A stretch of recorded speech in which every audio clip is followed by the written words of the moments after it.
Hello guys, see you again on the RCS channel. Radio for undergraduate candidates, guys. This time, RCs will always provide information on the history of friends and other Islamic stories, guys. Don't forget to watch, like, in the comments. Please, subscribe and share, guys. Don't forget to press the bell button, guys, so you can always get information from the latest undergraduate radio, guys. Okay, let's move on to the discussion, guys. Long before the sending of the Prophet there was once a person who usually achieved his crime. He had killed 99 people for no good reason.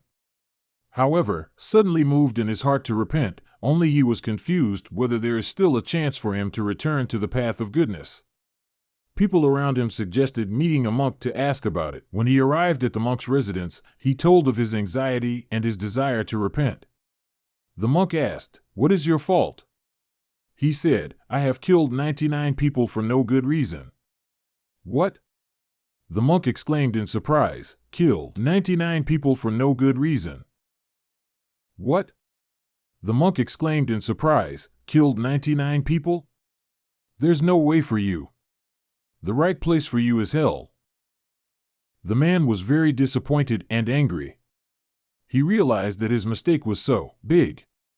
But the way the monk reacted and convicted it deeply hurt his feelings. Although his heart began to soften with his desire to repent, but his evil soul had not completely disappeared. Without saying much, he took his knife and killed the monk.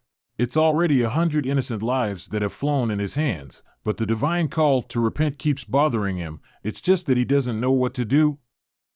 Once there was a person who suggested to meet a pious person somewhere, and he immediately headed there. When he arrived at the residence of the pious, he told the story of his life, including when he completed his 100th murder on the monk, and of course his desire to repent. The wise man said, "Of course you can, and no one can stop your desire to repent. But leave your dwelling place because it is a city of sin. Go to city A, another city, because there are many people who worship Allah, worship you with them, and never return to your city. God willing, you will get Allah's forgiveness and the path to goodness will be made easy." The man immediately left for the city the pious intended, but on the way death picked him up.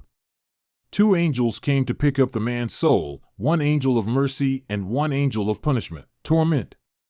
The two angels quarreled and each felt entitled to carry the soul of the man.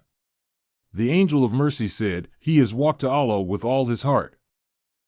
The angel of doom said, "He has never done good at all, instead his evil is piled up." The two of them continued to argue, until finally Allah sent a third angel in human form to be a judge for both of them.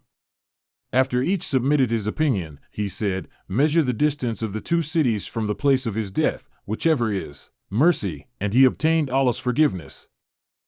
In another narration, it is stated that the man had not yet left the immoral city.